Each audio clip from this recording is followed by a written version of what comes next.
Hello, this is Matt on the Moon Lambo channel. I've got a piece from A&B Crypto titled Ripple's Director of Products Reveals New Project Idea on XRP Ledger. It's a fascinating concept, so I'm going to be running through that with you.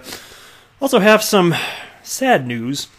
Infamous XRP community blogger Hodor is calling the blogging game quits. He is winding down his blog and going away for good. He's going to be deactivating his accounts. So I'll get into some of the specifics on why he's going that direction. So sad news, I'm a huge fan of his blog, but such is life.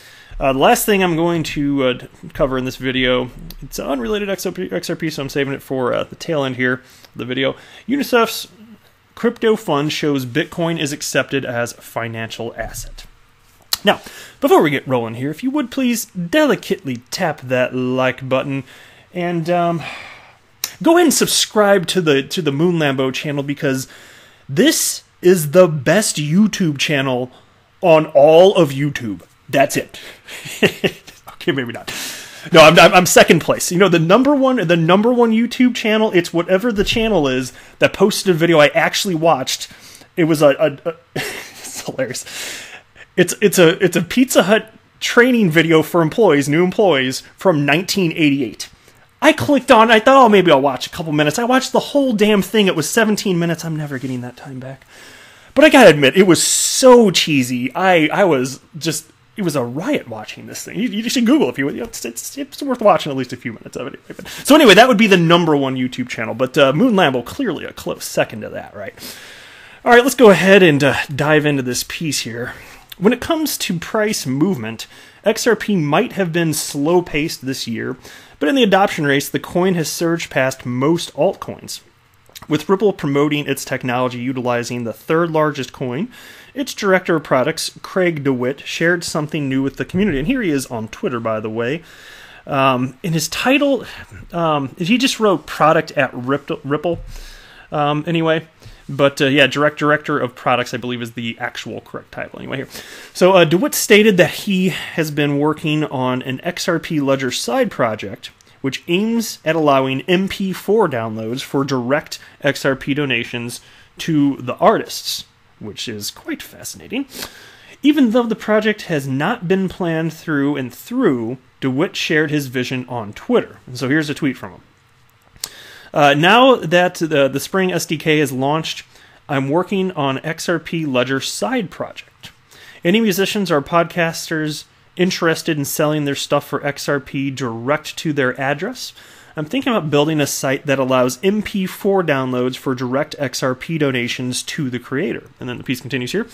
The community was confused about the need to pay for professional recordings, but DeWitt clarified that there is no need to pay.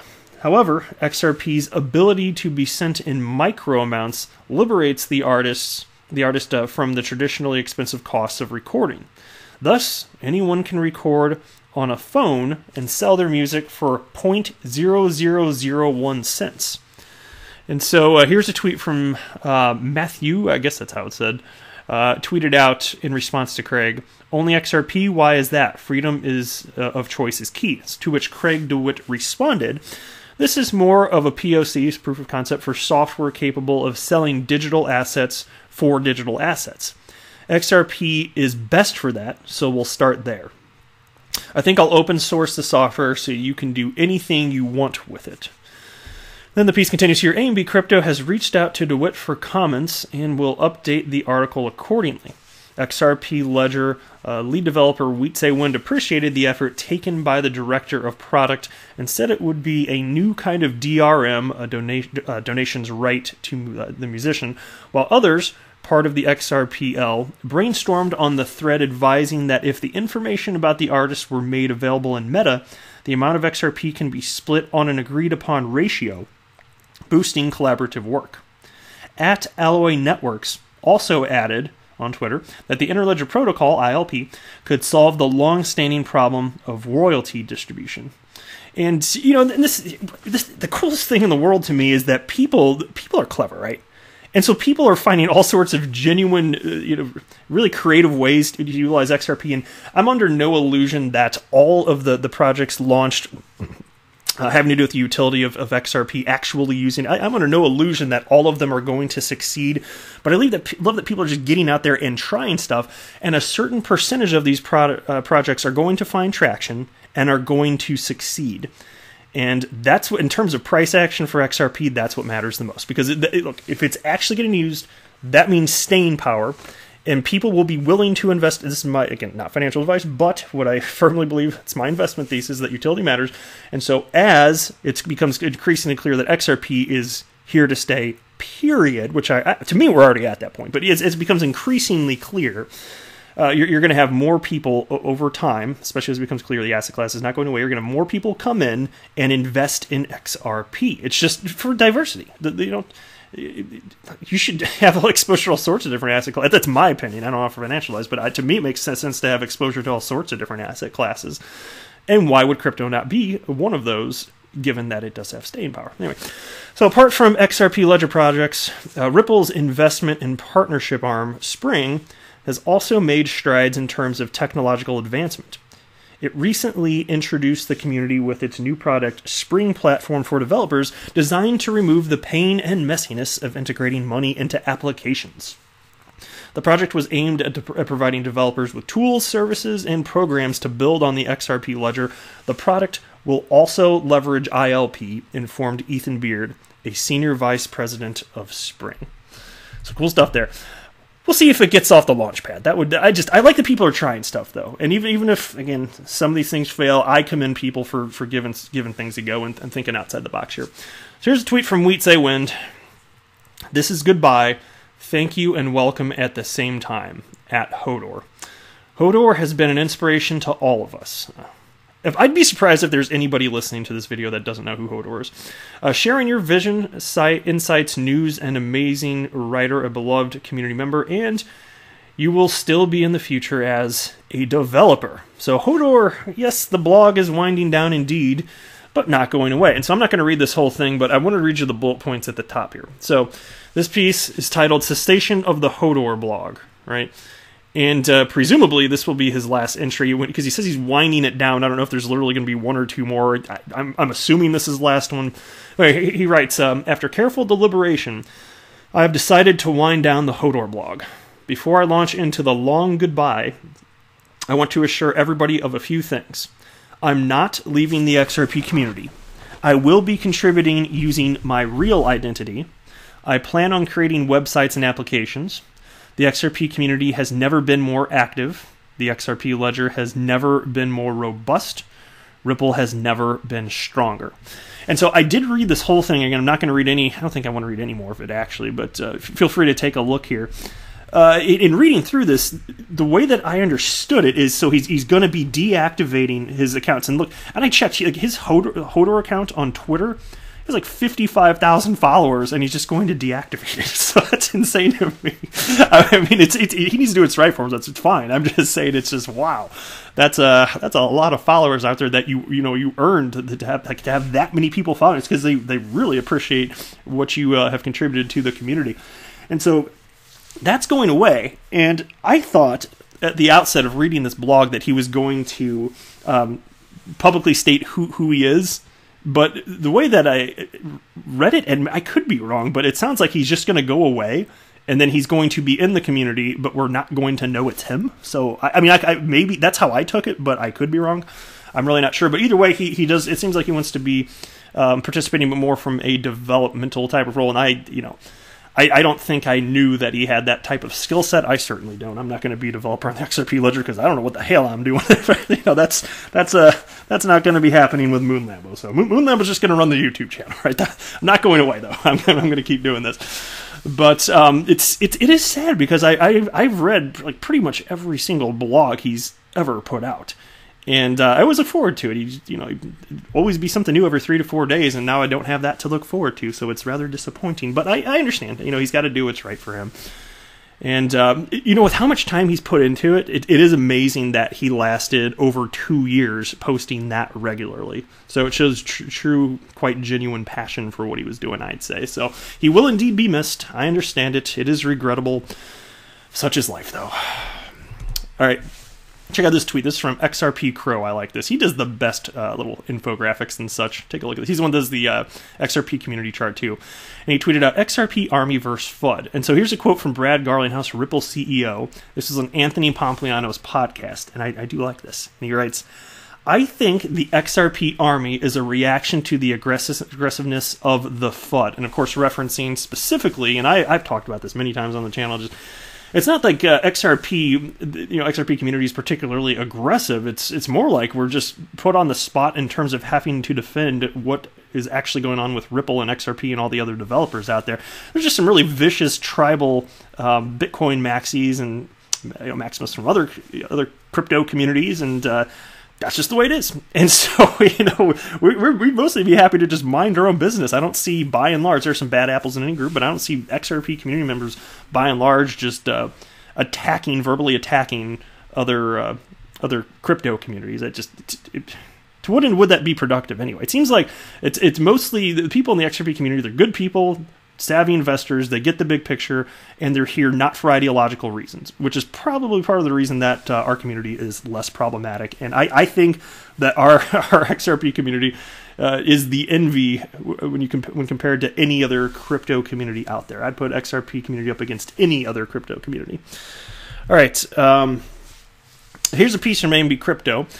UNICEF's crypto fund shows Bitcoin is accepted as financial asset. Bitcoin, the king coin, with a market share of 66.8%, continues to be the market mover as it attracts more sectors. Of course, never mind the fact, by the way, that XRP moved the market was it several days ago, whatever. It started ramping up, and then a couple hours later, bam, Bitcoin followed XRP. So okay, just saying. This time around, the news broke from UNICEF as the agency announced that it would be accepting the largest cryptocurrency along with Ethereum for a donation with the launch of UNICEF Cryptocurrency Fund. Moreover, the agency will not be converting the crypto donations to fiat, rather will be held and distributed in crypto. The announcement read, quote, in a first for United Nations organizations, UNICEF will use cryptocurrency fund open source technology benefiting children and young people around the world. Very cool. Michael Novogratz, founder and CEO of Galaxy Digital, spoke about the United Nations agency accepting cryptocurrency in an interview with CNN. He stated that this shows that more people have started to accept Bitcoin as a financial asset.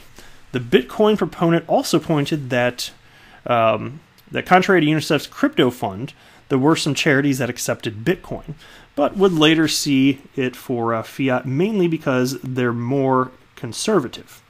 Subsequently, Novogratz also brought up Yale's venture into the cryptocurrency space toward the end of 2018. The second largest endowment in higher education backed a multi-million-dollar crypto fund paradigm by helping it raise $400 million, he said. And here's a quote, usually where Yale goes, all the rest of the endowments follow. They've made investments in Bitcoin. Yale, Harvard, and Stanford have all invested in venture funds that own Bitcoin and venture properties in that space. Then the piece continues.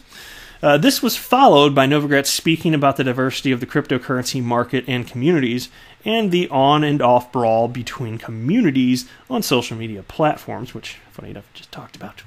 To him, Bitcoin is the only cryptocurrency that has a store of value lane, which is crazy to me, but hey. He went on to say that gold, which has a $9 trillion market cap, has value because we say it's valuable, whereas the rest of the elements in the periodic table has value because of its use case, he said. Here's a quote. I think Bitcoin is going to be valuable just because we say it's valuable, but the rest of the cryptocurrencies are going to need to be used, and it's going to take a while for those economies to develop, right? We had a bubble. They all went up because they were all the next Bitcoin. In fact, they are all not the next Bitcoin. So here's Novogratz saying that utility matters, except for if you're Bitcoin. And if you're Bitcoin, utility no longer matters. Why is Bitcoin exempt? To me, that is a silly position that has not been fully thought out. Utility matters for Bitcoin too. Maybe not in the short term, but that's only because there's a frenzy around this asset class, all right? Nobody knows where this is going. Not exactly. We're starting to figure out winners and losers, okay? Super duper. Eventually, the world will figure out Bitcoin is a glorified prototype. and price action will align with that. But utility absolutely will matter for Bitcoin. Like I said before, in terms of XRP adoption, if you're going to put your money, say you're jumping in this asset class, say it's 10 years from now, even if it's less volatile, even just as a legit store of value and you don't think any cryptocurrency is really going to go up anymore, just a hypothetical situation. Are you going to feel more safe putting your money into XRP, assuming it is indeed globally adopted at that point, or Bitcoin, which is doing nothing? Because if it's XRP, you know businesses need it to conduct their business, so hence, you should feel safer knowing it's not going away. You can't say the same thing about Bitcoin unless something changes in a very meaningful way, and I'm highly skeptical that it will. If it does, okay, store of value for Bitcoin, super duper.